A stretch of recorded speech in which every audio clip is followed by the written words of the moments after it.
Hello humans, Retro Rocket Man here. Today we're looking at a Fisher Price Imaginext Batmobile made for the kiddies, and as you can see it comes in all these bright colours, a couple of different blues, yellow accents here and there, and a bit of red with some grey tyres, and naturally the black undercarriage. It's a stylised version of the Batman versus Superman Batmobile, and it's very cartoonish like, but it's still got a lot of decent sculpt, so I figured it would be a good candidate for a repaint. So I'm going to start by having a look at what's inside, because it has got a play mechanism in it, which I'd like to try to retain. So I'm just going to start taking it apart and see what we will find.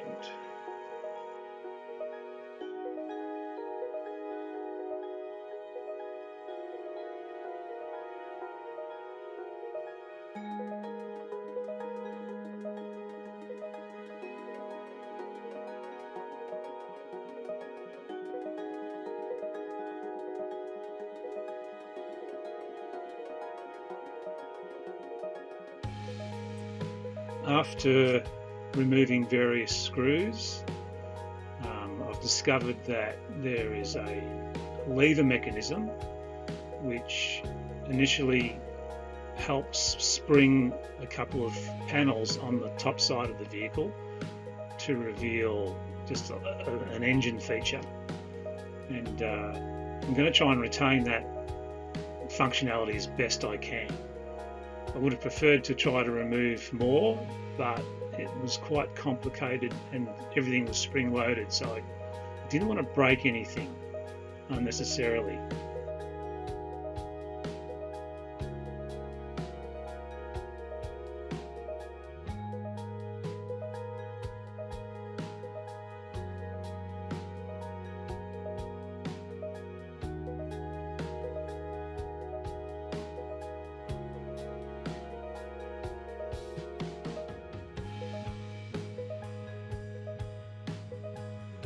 It's all taken apart now, and as you can see the mechanism is still in place, but everything else that I could I've removed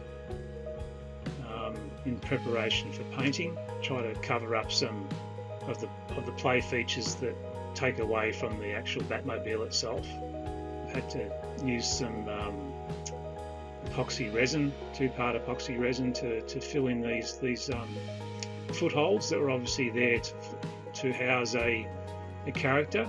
I'll eventually stick some greeblies on top of this to disguise it even more, just to make it look like a piece of the apparatus or mechanical feature of the car itself. All these techniques go to concealing what it once was.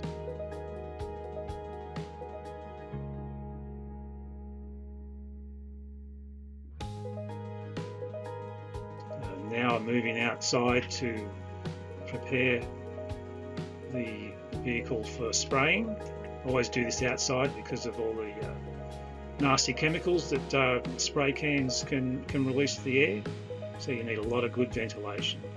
So I'm just hitting all these parts of the car with an undercoat, try to uniform the colour and also help the top coat to stick. You might also notice that I've puttied out the windows of the Batmobile, the driver's cockpit, with plasticine. This is a very quick and easy masking technique I like to use. It's not perfect, but it's a lot less fiddly than masking tapes and things like that I can often get bleeding issues with for this method in a lot of cases, but not all.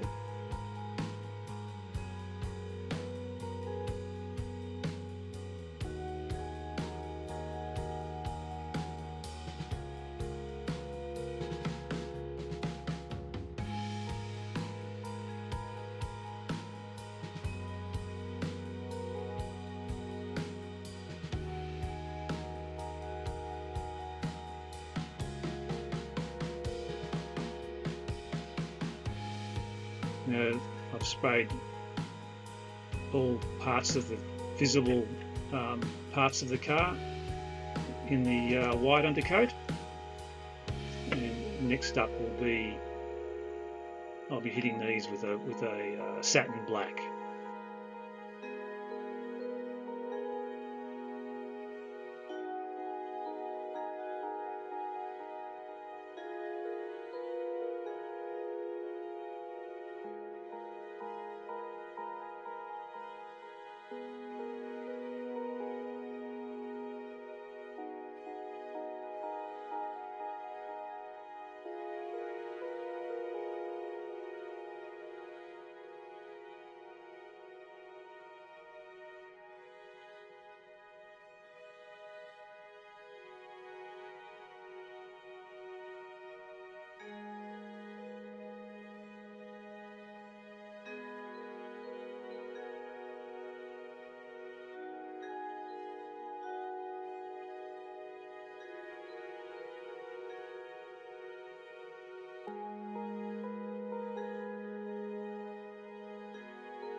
So here we are with the end result of spraying it black. You can see that it looks much more like a Batmobile now.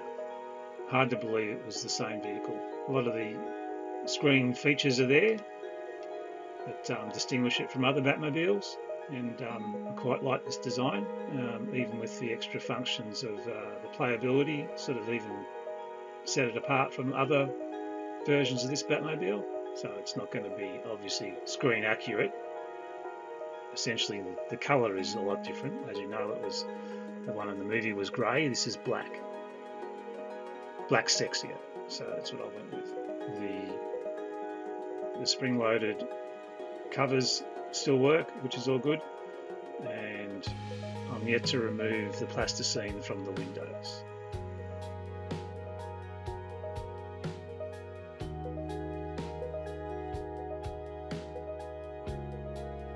Now I'm painting some chrome accents on the vehicle just to break up the black a bit and create more points of interest. These always work well in breaking up the monotonous look of a car, or anything for that matter. You need to create points of interest that can be accented, and it draws the eye too. So I'm going in with a chrome silver just to highlight some of these mechanical features on the car. I'll also probably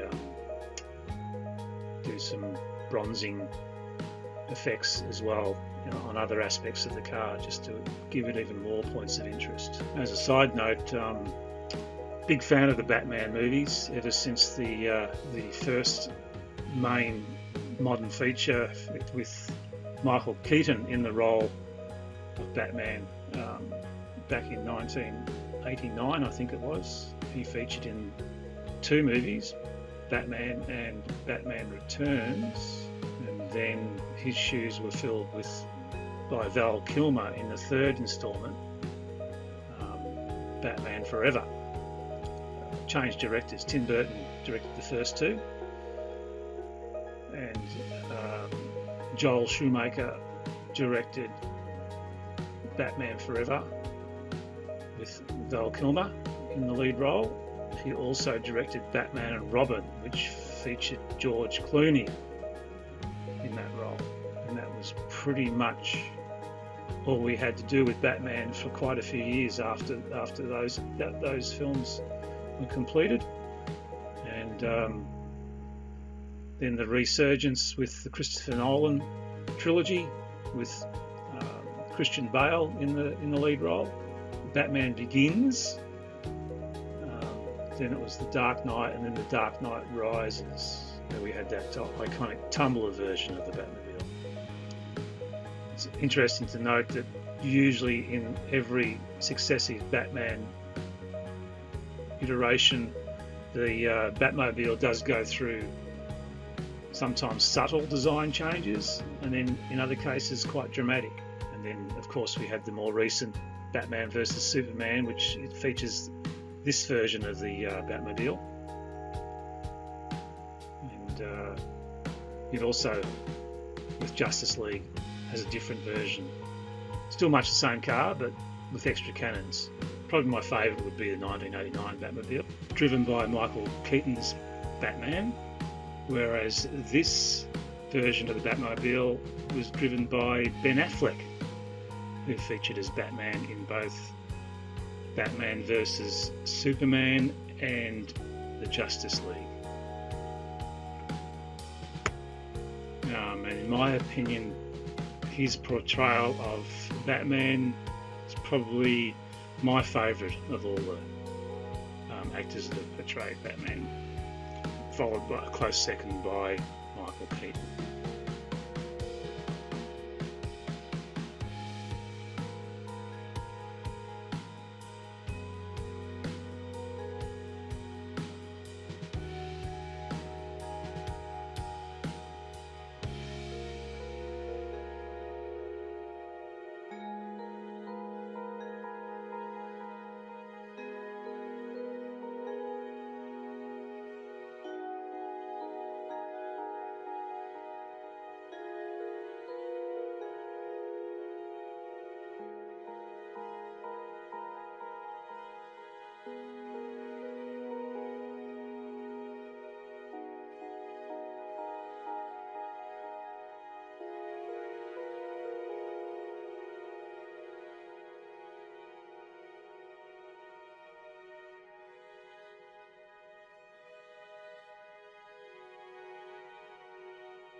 So now that I've painted the silver areas, I want to bronze them down. So I'm going over certain areas of the silver with a brown shoe polish, and I literally brush this on, immediately stains the silver, and then I wipe off the excess, and it leaves me with a bronze or coppery look with silver highlights. It's quite dramatic. It also lends to an aging effect, as well as like a weather-worn result. So as you can see, by just adding a bit of brown shoe polish on the silver areas, it's broken it up a bit and given it more of a goldish finish to it. Quite dramatic. I like this effect. It's quite easy, and if you just want to break up your monotonous colours, it's a good trick.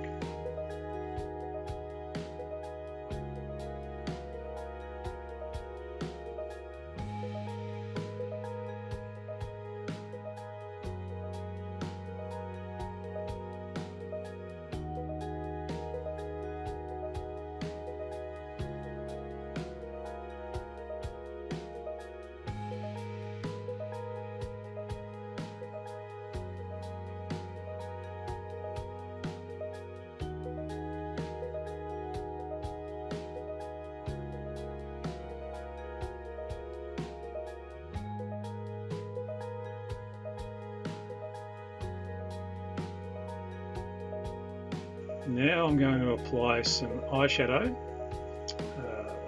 this case it's a silvery green colour, to certain parts of the tyres, just to give them a worn, road-used look. And it also highlights the tread patterns in the tyres and sets them apart from the rest of the vehicle, because black on black can look quite boring. And the inconsistency in the application lends to the fact that this has been driven hard on roads, surfaces. Very effective, but very simple.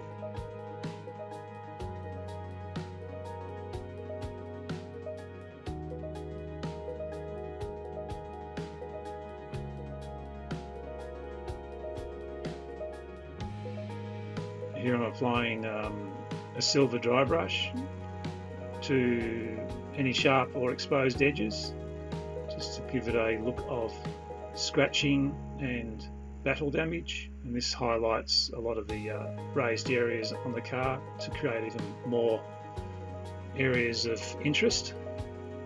It's a very effective way to make your vehicles look like they've been out in the world. In this case, that man's been out fighting crime.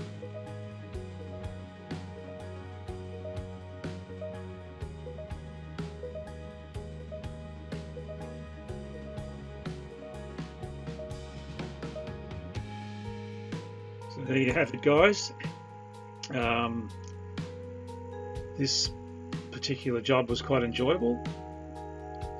Having saved this vehicle from an op shop for $1.99, good value, and I'm really happy with the end result. I hope you guys have enjoyed this video, and thanks again for watching. So bye for now, and I'll see you on the next one.